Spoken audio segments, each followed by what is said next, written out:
When you come to, you're in a strange and unfamiliar dark room.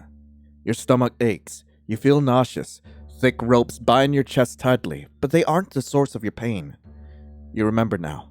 Several days ago, you left on a research expedition into the rainforest with two of your colleagues. Forced to do a little foraging on the way back, the three of you ingested some berries that you're sure now were poisonous. Your colleagues sit beside you, unmoving. The air smells like metal. I'ma check my surroundings. You squint hard, willing your eyes to adjust to the lack of light. You'd almost guess that it must be late in the day, maybe even night if not for the stream of light tracing a single door frame. A small window sits in the upper center of this door, papered over with grime and dust. The bars over it remind you of a prison cell. The room itself is rather sparse. A large wooden table stands in the far corner against the wall near the door.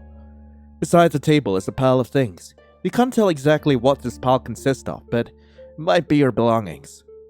The floor beneath you is damp, with dark puddles that your mind refuses to register as blood. These puddles ebb towards a grated drain. If you were to vomit, which you feel very inclined to do, you guess it would be drained there as well.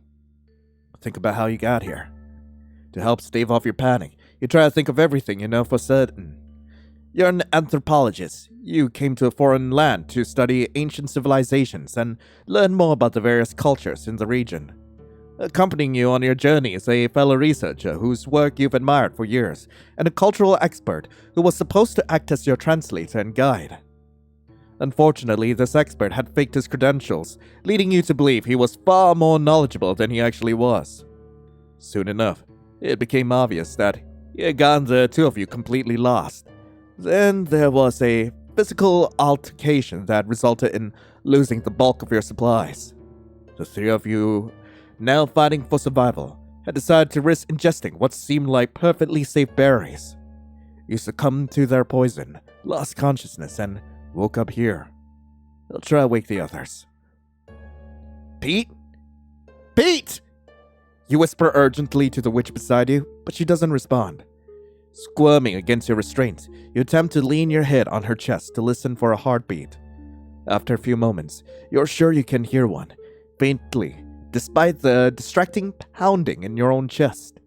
The current state of the rat beside her is something you won't be able to confirm for yourself. The door suddenly opens, startling you back into an upright position. You shut your eyes tightly to shield them from the harsh daylight. A masked being has entered the room. They approach.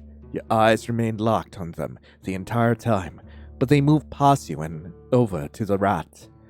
Their stature is that of a child, but that's typical of a mouse, you think. When they pull out a knife, you pray that it is not a child at all. And when they lift the rat's arm and glide their blade down it, you pray that it's a sadistic adult acting alone. Because if they're a lone murderer in the jungle, that gives you the greatest chance of escape. If it's a child acting within a group, not only do you have no chance, but it's also horrific and heartbreaking and bleak. As the blood drains from the rat, who doesn't deserve this, you swallow, dizzy, and try your best to remain calm. Say something, you fool! I ask who they are? Who are you? Why are you doing this? You're able to say it firmly, but the mouse ignores you. Let me go. Please, I'm just a researcher. I won't report this. I'll never return here. Please. I'll do anything. Of course they can't understand you. That's what the translator was for, but he's not waking up now.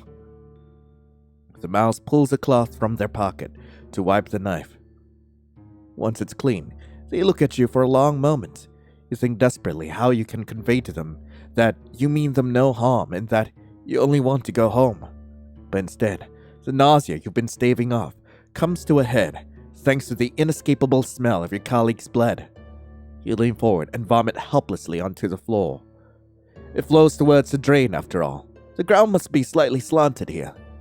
The three of you were placed in a room in such a way that your blood, vomit, or any other bodily excretions would go straight down the drain. They planned for you to bleed for them. They brought you here. for the purpose of being drained. And now, you only feel more sick. The mouse kneels down in front of you. Their rubber rain boots squeak lightly as they move. When you look up at their face, the mask, they bring the soiled cloth to the side of your mouth, dabbing the mess away. You'd almost believe it was a small kindness if not for the faint taste of blood on your lips. The mouse seems to study your face for a moment, but you can only stare back in stunned silence. What use are words if this mouse can't seem to understand you anyway? They stand, then open the door to leave. You hang your head as the despair of your situation hits you in a wave. You sit there, sobbing in the darkness as you listen to the slow drip of the drain in front of you. Day 2. The witch beside you still hasn't woken up. Pete is much older than you, with a weaker constitution. As a witch, you expected she would be a little sturdier, but apparently not. Being able to use magic doesn't guarantee protection from poison. Her specialty lies in photography, not medicine. She isn't wounded though, at least not in any obvious way. It isn't her blood that stains the floor where you sit. The only one the mouse seems to have cut into so far is the rat, Moss. Think about the witch. Pete is employed by the very same institution as you are. She's well known within her field, undeniably skilled with decades of experience. You were honestly excited to get to work with her until you realize she was surprisingly old-fashioned, viewing the cultures you studied as uncivilized and beneath her. She exploded at Moss once his incompetence was made clear. You tried to get between them, and your supplies were lost in the scuffle. If she had kept calm, you could have worked together to find a way back to the path marked on your map. You want to blame her, but you were angry at the rat's deception too. Morale was completely shot by the time you gave in and tried those berries. Of course, of everything you've eaten, the berries were...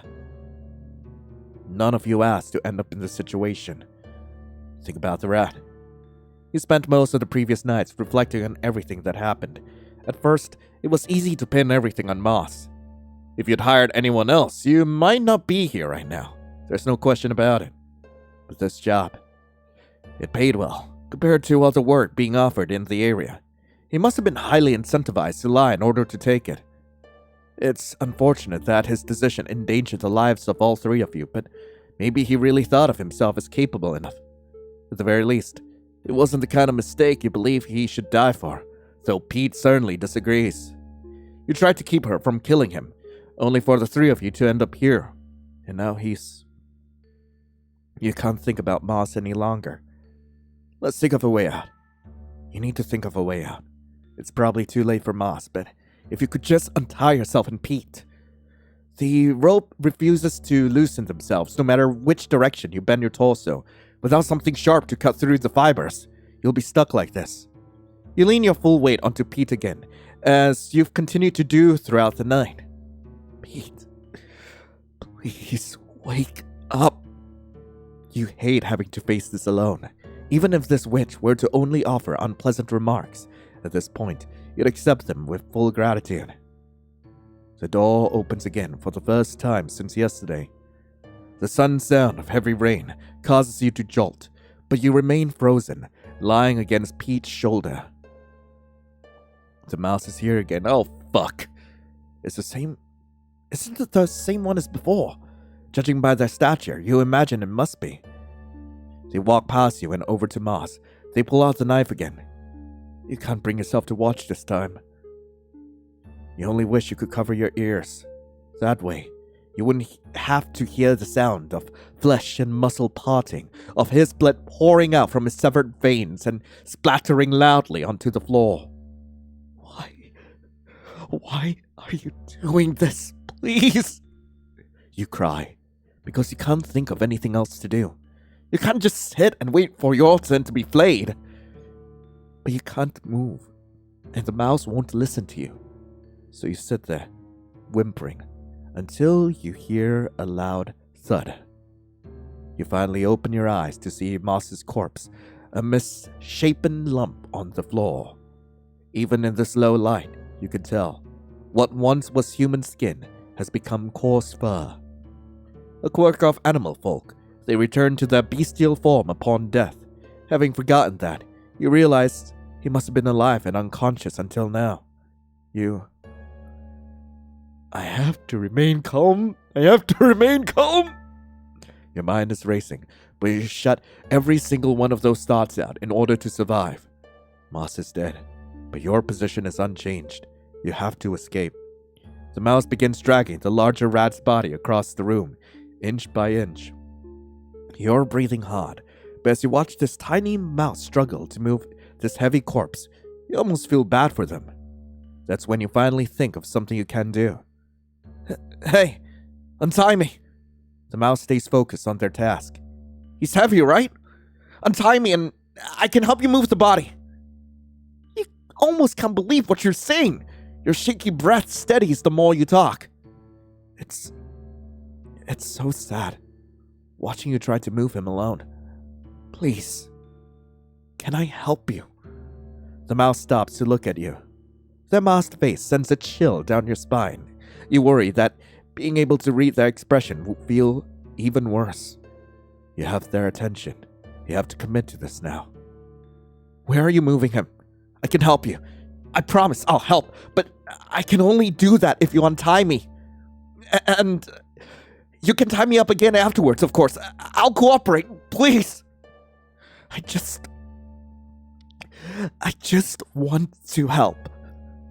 The mouse steps over the rat's body and kneels in front of you, the same as they did when you vomited yesterday. I'm not supposed to talk to you. Your eyes light up. She can understand you after all! Her voice sounds young and feminine. This is a child being forced to do horrible things by some monster. You can talk her into releasing you. You have to. It's your only path forward. I won't talk. I'll just lift. It's just so sad watching you. I can't bear it. She draws her knife, and for a moment you think she's about to silence you for good. But instead, she cuts through a piece of rope. I'd like to move this onto the table. You do as the mouse commands. Day 3. Pete woke up last night. You filled her in on everything that happened. Moss's death. Your masked captor. You left her the part where you convinced the mouse to untie you. You pretend she didn't say a word to you. You hadn't said anything more to her either, and even let her tie you up again in the end, as promised. Pete will only scorn you for not putting up more of a fight if she knew. Also, she's still rather delirious and weak. She ate the largest share of the berries, now that you think about it. You don't know how much she'll fight back, or if she'll be able to talk to you at all. I talked to Pete. Hey, Pete, you still awake? Yeah. The level of annoyance in her voice is far higher than usual. You imagine she's in a lot of pain. We should try to come up with a solid escape plan, don't you think? That's what I've been thinking of ever since waking up. Do not interrupt me again if you want to live. Doesn't seem like she's willing to coordinate with you. That's fine. It's exactly why you've already set your own plan in motion. You can't depend on each other. But escaping together, if at all possible, will be ideal. You don't like her, but leaving this witch behind would haunt you for the rest of your life. You're sure Moss's death will too. Think about what happened to Moss. You can't get the images of what that mouse did yesterday out of your head. After hoisting Moss's corpse up to the table, she thanked you before tying you up again. And then she went to work dismembering the corpse. Completely terrified, you tried to keep your eyes to the floor, but that didn't save you from the slapping sounds of meat chunks being stacked high into a pile. A rat was butchered meters away from where you sat. She cut into his flesh for hours on end, and you sat there. And you watched. You watched, and you wondered, who taught this child her technique? You wondered how many bodies she had done this to. How many people she calmly sliced into unrecognizable chunks before now. To what end was Moss flayed? And which one of you was next on the chopping block? You watched, thinking hard about these things.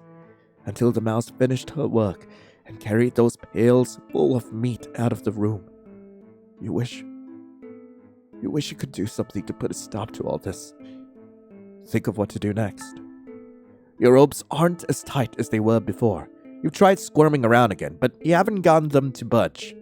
Still, they're a little less uncomfortable. Your muscles are stiff from being stuck in one position on the floor. You wonder if the mouse would be willing to leave you untied in this room. The door is locked anyway.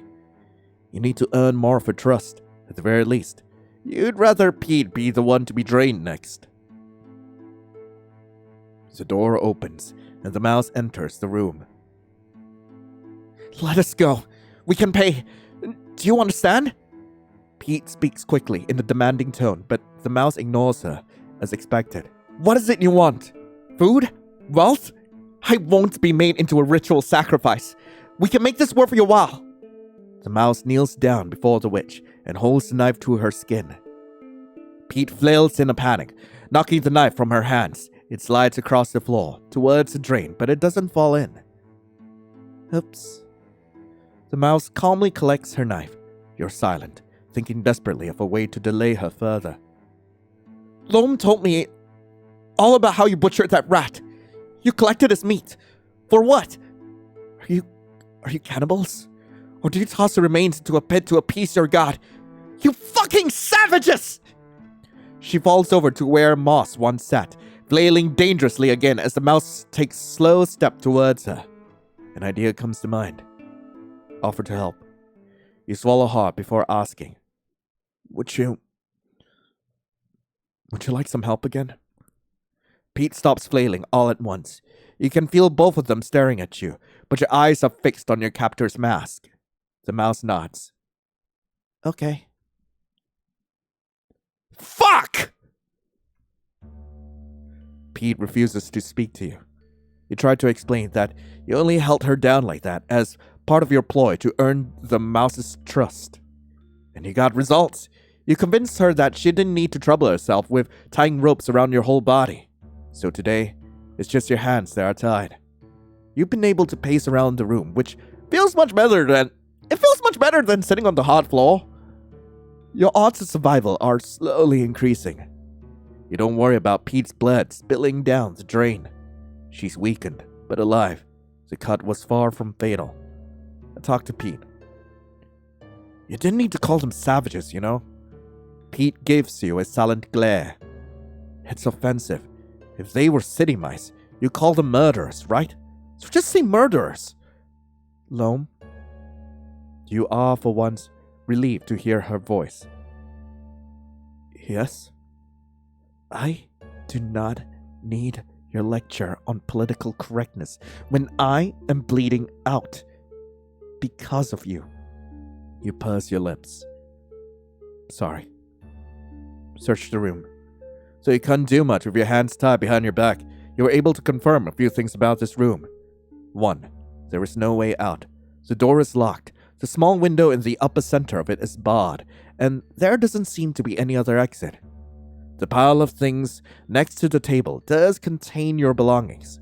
You thought as much on the first day you woke up here, and you're happy to learn they weren't thrown out or being stored somewhere you wouldn't be able to recover them. You weren't able to open your bag on your own. You're too afraid to move anything too far out of its place anyway. If only your hands were untied, you could dig through your belongings to find something sharp enough to use as, well, a means of escape, either to untie Pete or as a weapon you hopefully wouldn't have to use on a living person. Let's think of what to do next. You rack your brain, trying to figure out your next move, but it's hard to think on an empty stomach. You've been running on adrenaline these past few days and your nerves are completely shot. You were at the very least given some water yesterday, both you and Pete. They seem to want to keep you alive for a little longer, but you aren't exactly sure why or for how long. Maybe you'll be able to get some answers today. You decide to make that your goal. The little mouse returns. You move back to your place next to Pete in a show of cooperation. When she kneels down and draws her knife, Pete interjects with a level of composure you're shocked to hear from someone crumpled, bound, and bleeding on the floor. Mouse, you should be cutting him instead. You almost can't believe your ears! How does she expect to have any chance of escaping if you're both weak from blood loss? Why me? The mouse pauses to hear her out. You want to cry. He's trying to trick you. He's gaining your trust a little at a time before taking the knife from you and... Gah! You're almost relieved when your little mouse brings the blade down and pierces her flesh. You feel awful about it, but it spares you another day. Can I ask you a question? The mouse cleans the blade against the cloth, as she always does. We're not supposed to talk. I just want to know your name. Hearing her call you Mouse, I felt sad that I didn't know your name. She tilts her head at you as Pete continuously mutters swears under her breath. I should introduce myself first, shouldn't I? My name is Loam. Loam. I'm sorry. I don't have a name I can share. She stands to leave. Is there something I can call you? Something other than Mouse? Pete moans in agony, but you can't let her distract you.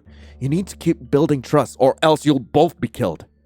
The mouse stares at you for a long while before turning away. I don't know. She opens the door, letting in the roar of heavy rainfall. I'll think of something for you. You yell after her as the door closes. You hope she thinks about it too. Day 5. Pete isn't speaking to you again, but this time it's because she hasn't seemed to regain consciousness. Her body is alarmingly cold, but you think she still has a pulse. She isn't dead just yet, but you don't think you'll be able to escape with her anymore.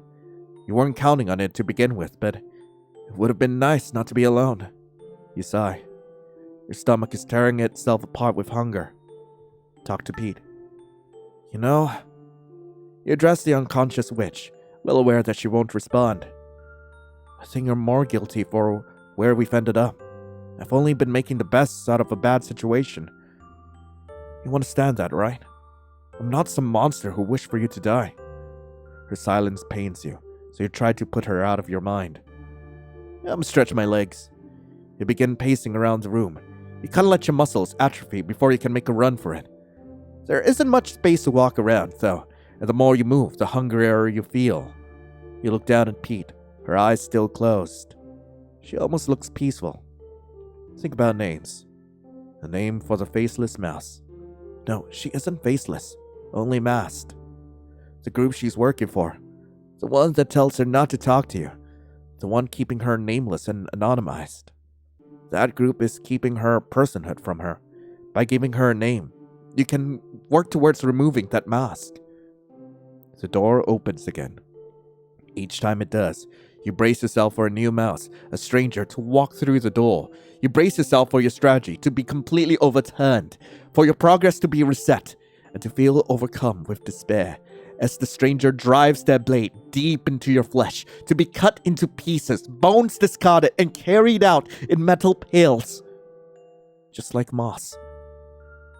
But you can tell, it's her again today. The mouse who will help you escape from this place. Her hood and boots are drenched with rain. She doesn't bother to shake any of it off.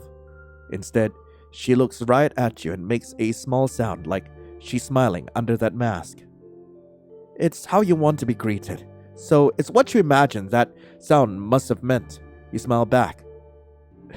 Forgive me for speaking, but I've still been thinking of what to call you. I don't know what kinds of things you like, so, if I give you a name, I think it should be something you like, so what do you think?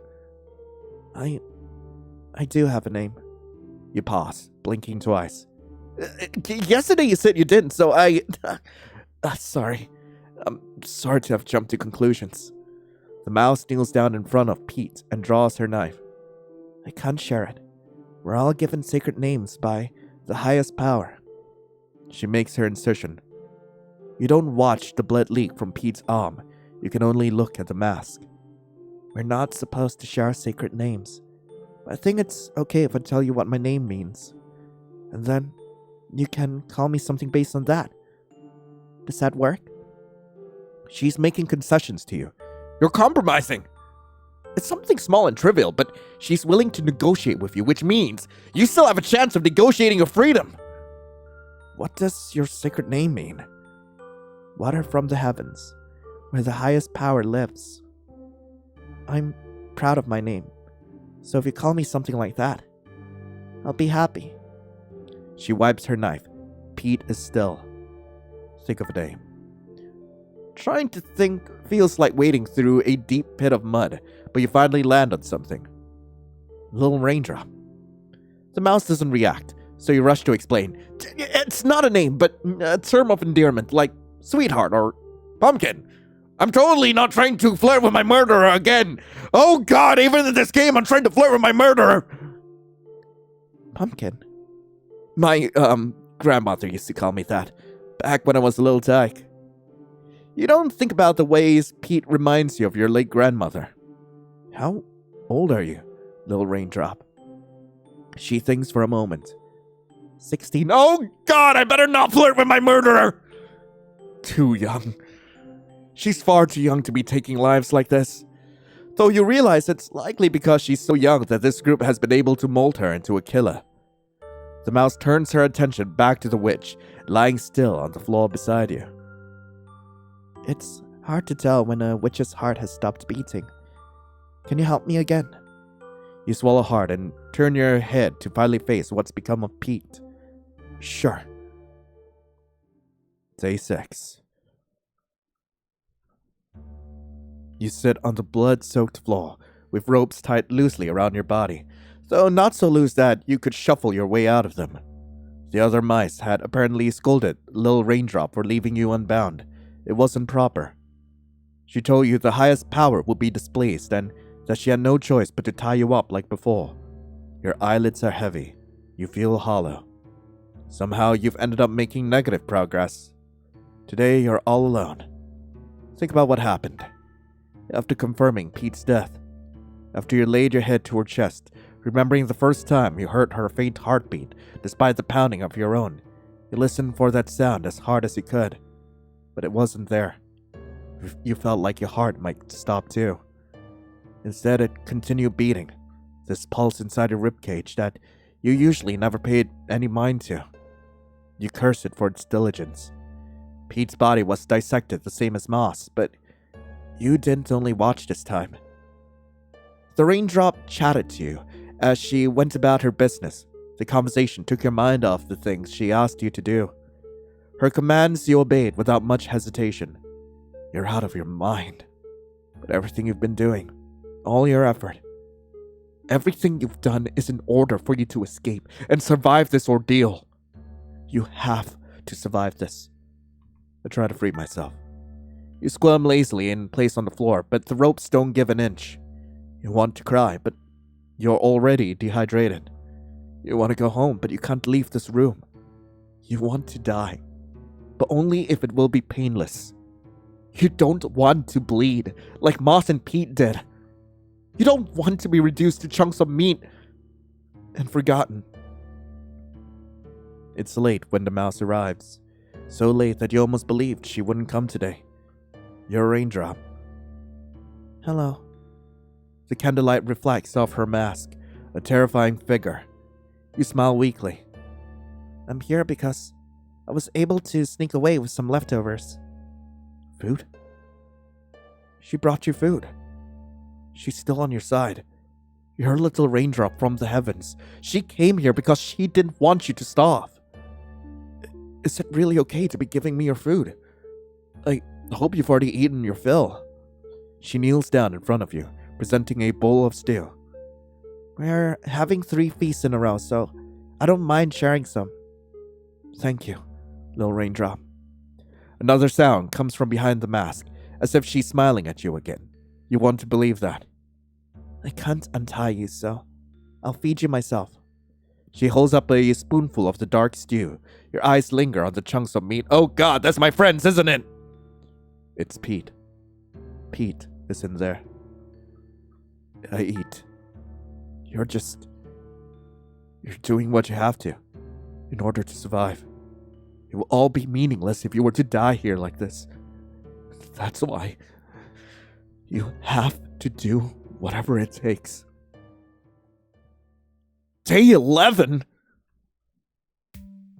Oh, the room is warped. For 5 days, your little raindrop came to visit and made small horizontal incisions across your wrist. They bled as you chatted with her. You continued to chat in order to take your mind off the pain.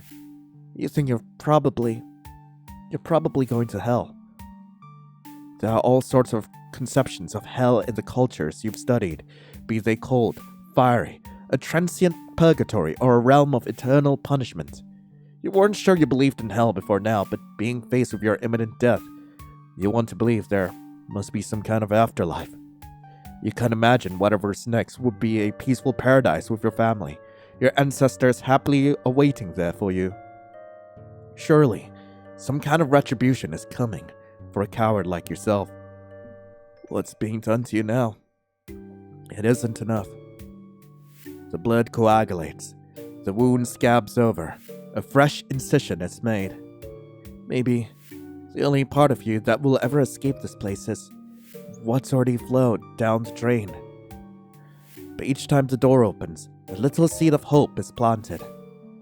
She's here again. She smiles to greet you. Oh. Talk about the journal.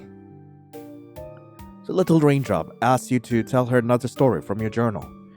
You carry it with you on all your adventures, a record full of notes on ancient civilizations, things you've learned from various tribes in the region, and little things about their ways of life that have fascinated you. Anthropology is a broad subject. There are so many exciting things to learn. You've shared some of those things with this mouse, who seems to match your excitement and interest in the wider world. She's never left this village, so it's no surprise she would feel that way. When you finish your story, she seems no closer to releasing you. You can feel your story sway her heart, but still, she does not budge. Talk about the field of study. You explain to the little raindrop that you traveled here on a research expedition. When she asks about the purpose of your research, you realize Pete's photography would communicate it most clearly, so you had to dig into the witch's backpack to uncover her photo book. Pete was such an unpleasant person to be around, but her talents were unmatched. Seeing her photography again brings you to tears. You have to stop looking. The ropes around your body might be the only thing holding you together. Wouldn't hurt to ask, right?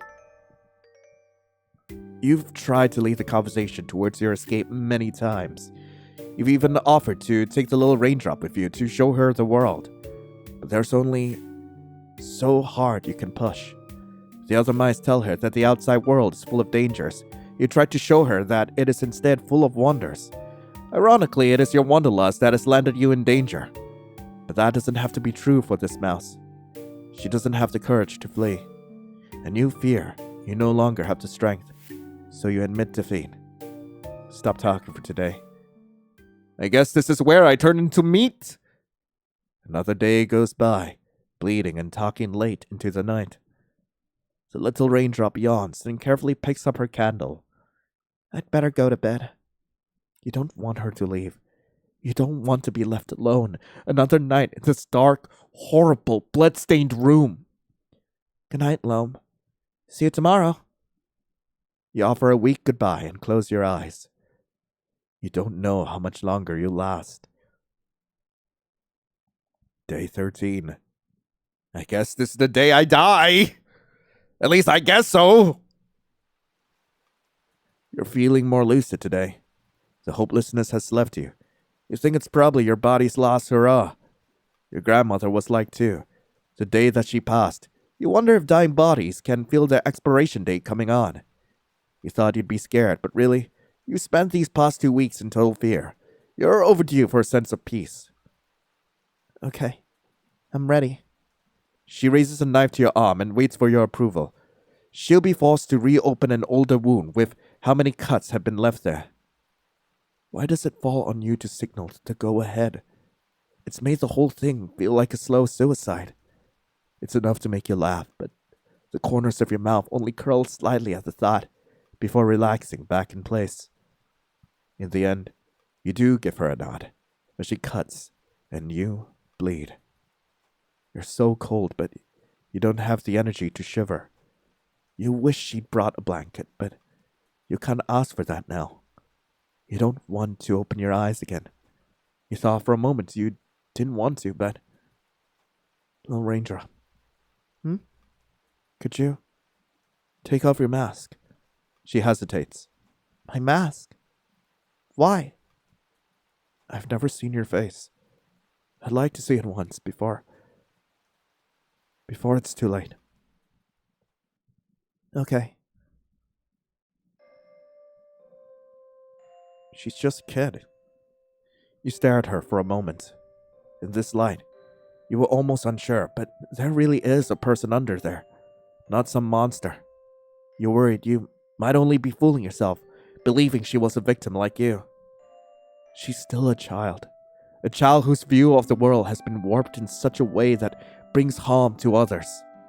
She can't see the damage she's done. She hasn't had a chance to comprehend it before being put into the situation. Such beautiful eyes. Oh, your eyes are nice too. You're able to muster a real laugh this time. You have to say more than that. Listen, little raindrop. Once you prepare my body for the feast, we won't be able to talk anymore. That's okay. The feast is what's important. It's a great honor to be offered up to the highest power. You were chosen. There wasn't enough time. You couldn't get through to her. There was never going to be a way to untangle those immoral beliefs of hers overnight. But if you leave it like this, she may never break free from them. You use all that's left of your strength to lean forward, letting your head fall on her lap. Please, learn everything you can about the world, little raindrop. This higher power of yours isn't the only power that exists. It isn't the only way. She doesn't say anything. You continue. I'm sorry I've only ever said things that sound like sacrilege to you, but I hope you can understand it one day. Come to understand it and escape from this place. That is my wish for you. You close your eyes again. You pray to every power you can think of to please let this mouse escape. What do you mean, part 1? What do you mean? What do you mean? I thought that was the end. What do you mean there's gonna be more? Wait. Rain? After the feast that day, I thought the highest power wouldn't be passing down any more blessings for a while. 3 at once had been a lot of work. I had only ever managed 2 at a time before. I thought maybe the highest power was pleased with how well it went. That's why it sent us forth. I hope this new offering was as nice as you were. If so, I'd definitely go with the slow draining method again.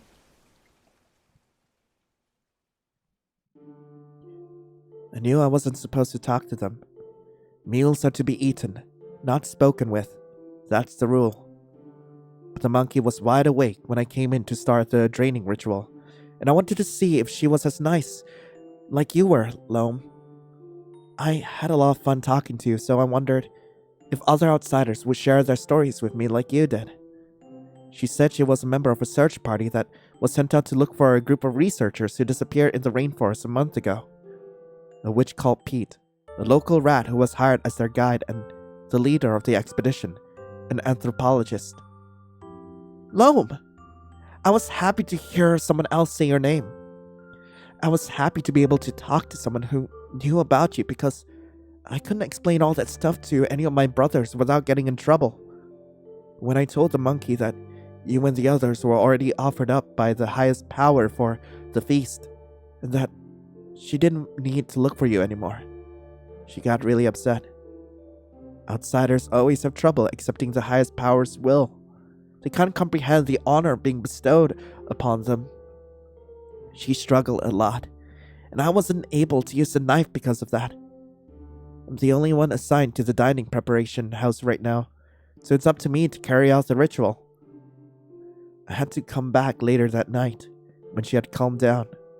Things proceeded normally after that. I didn't try talking to her again. Think about Loam.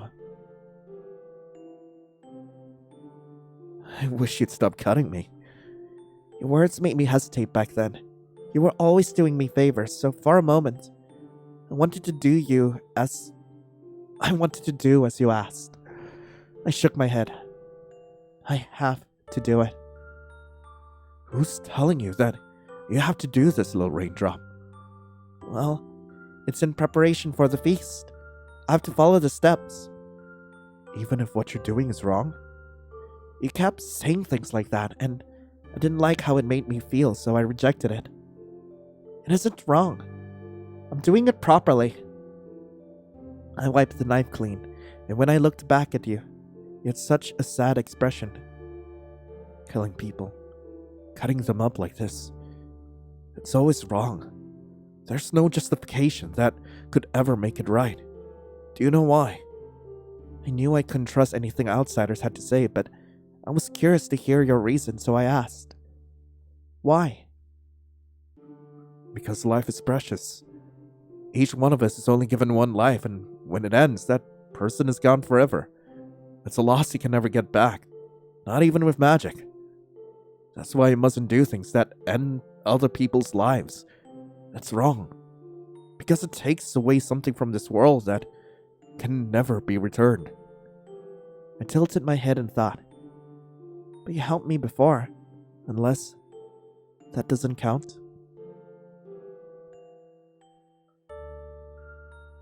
God, the guilt really got to him. After that, you went quiet and didn't look at me anymore. I wonder why.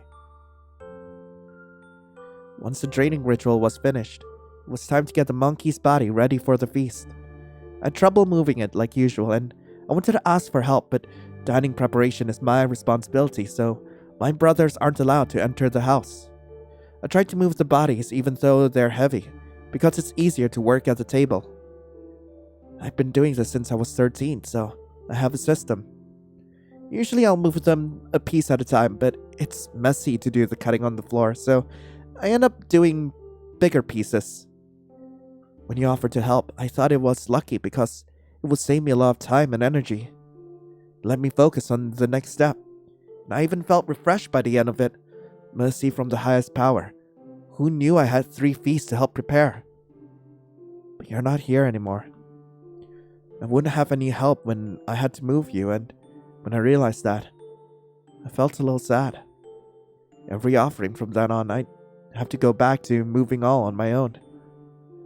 Think of it as another trial from the highest power. Sort of helped to ease my mind, though. After finishing my work, I stood outside in the rain and gazed up at the sky. No one would call me Little Raindrop anymore. I kept thinking things like that, and remembered when you told me about how each life was precious. But there wasn't any way around it. You were an offering sent by the highest power. I couldn't have let you go. During the next feast, I felt kind of sick, so I couldn't eat very much. I prayed to the highest power, hoping it would send me some kind of sign and clear away my doubts, but I don't think it hurt my prayer. My brothers encouraged me to keep praying and told me I would feel better soon. So that's what I did. Stop praying. The next time an offering was sent, I couldn't bring myself to drive the knife into their body. I've been reading your journal a lot and kept thinking about everything you wrote in there. We aren't supposed to read books the highest power doesn't approve of, but I figured a handwritten journal doesn't really count as a book, so it was okay. But the more I read, I just felt so sad that I couldn't ask you to explain things to me, because you were gone. I felt sad that I was already starting to forget the things you did explain, the stories you told that weren't written in the journal. And since I felt stuck and couldn't do my work like usual, I ended up untying the ropes. I unlocked the door for them, and they ran outside right away. The others caught them, of course, and they were brought back and tied up again. You really dropped the ball this time. The highest power would have been so unhappy with us if we'd lost the offering. I nodded, feeling ashamed.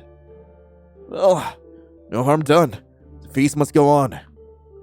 They patted me on the back with words of encouragement, but I knew I would have to return to my work after that. I knew I was going to have to take another life. I'm not feeling well today. Do you think someone else could do this in my place? I've been saying that a lot lately, but we're all busy with our own task. If you really aren't feeling well today, then don't push yourself. Come back to it tomorrow. I'm sure you'll be blessed with a speedy recovery in order to get the job done in time for the feast, brother. We're all counting on you. Okay, I'll rest for the day. I felt guilty for slacking off when everyone else was working so hard. I'd always been pretty diligent because the highest power smiles upon diligent mice the most. I wanted to be smiled upon. I started to think that the reason I was feeling bad was because I kept bending the rules, but was what I was doing so wrong? I knew I shouldn't have let an offering go.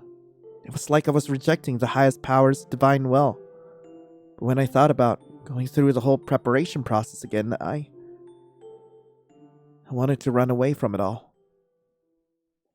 Follow that feeling. I mentioned I've been reading your journal a lot, but actually, I've been writing in it too. There were a lot of blank pages left over. I hope you don't mind me using them. You didn't get a chance to write anything about my village, so I thought I'd write about what life is like here instead. Each of us has a job to do. Farm work, cooking, laundry. The highest power assigns us a sacred task, and the village will prosper as long as those tasks were fulfilled. We wear the same clothes, eat the same things, share the same beds, and put on the same mask. Our masks are a symbol of the highest power. We wear them to reflect its image so that it knows we are its servants. Questioning the highest power is dangerous because it means we could lose its protection. I want our village to be protected, so I was unable to question it before. But your writing, your stories, you help me look at things in a different way. If outsiders don't have the protection of the highest power, then how do all those thriving cities you told me about really exist?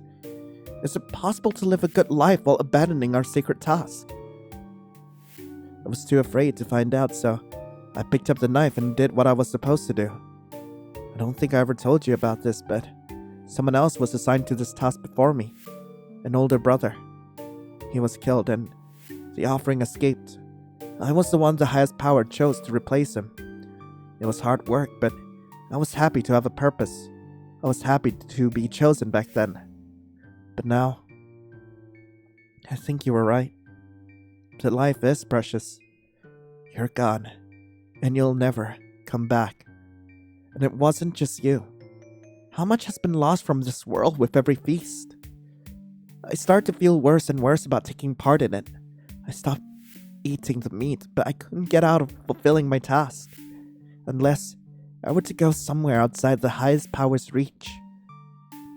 One night, I cut a hole in the chain-link fence and stepped outside the village for the first time.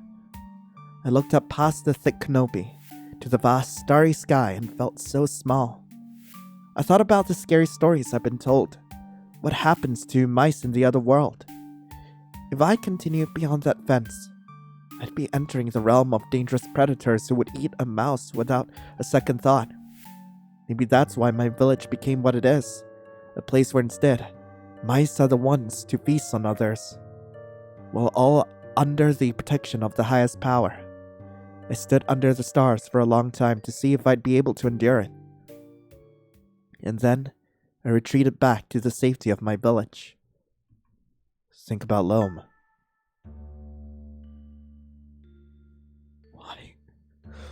Why won't you listen to me? It was the first and only time you ever raised your voice at me. Sorry. I'm sorry. Please, forgive me. I'm not feeling well, so I shouldn't take it out on you. It isn't your fault. I just really want to go home. You have to stay. For the feast. You buried your face in your knees and let out a muffled scream. That scream became sobs, then whimpers. I'm sorry. I'm sorry. It's just so hard not to break down. I was surprised by the way your voice cracked as you spoke. You were making a lot of noises I didn't expect from you. So not knowing what else to do, I tried reaching out and patting your shoulder. There.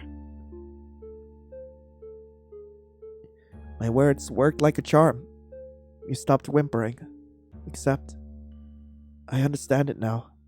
It wasn't acceptance, it was resignation. You felt resigned to your fate. It was painful, having to die, but you knew you couldn't avoid it. So you endured the pain as best you could, up to the very end. That's what I'm doing now, so I understand, Lone. 2 years later!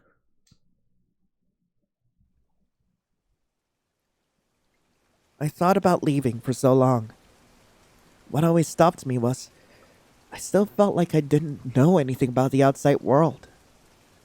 If I really ran away, where would I sleep? What would I eat? Would anyone protect me?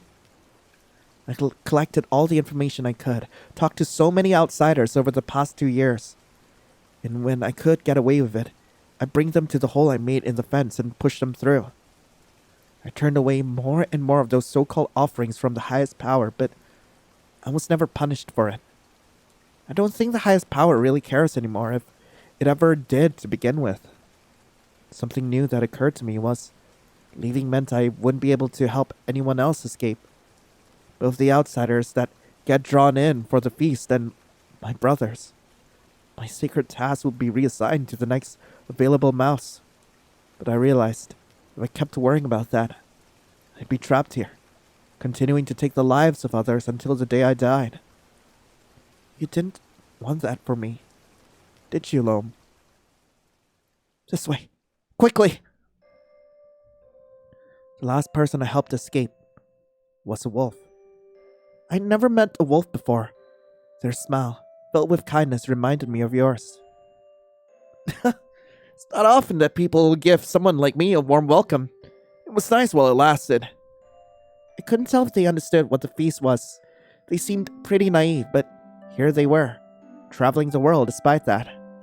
You've been to so many places, haven't you? I've always thought about going far away, but I've been too scared. Although if someone like you managed to survive, I could probably... Someone like me? Am I getting picked on? Sorry. Thanks. Because of you, I feel like I can go far too. I gathered my courage while I waited for nightfall. With a small bag of supplies and your journal in hand, I faced the same exit that I pushed so many outsiders through. I still felt so uncertain, but it was time. Escape. I slipped past the fence as quietly as I could and made my way into the rainforest. I used the map you had tucked inside your journal. My village wasn't marked on there, but I knew I'd be able to find my way. I'll travel far away from this place, and meet all sorts of people and learn all sorts of new and wonderful things. I'll record everything I can in this journal for you, and I won't have to hurt anyone ever again. I'll be an outsider too from now on. I discarded my mask, ran as far as I could, and thought about what name I'll ask to be called from now on.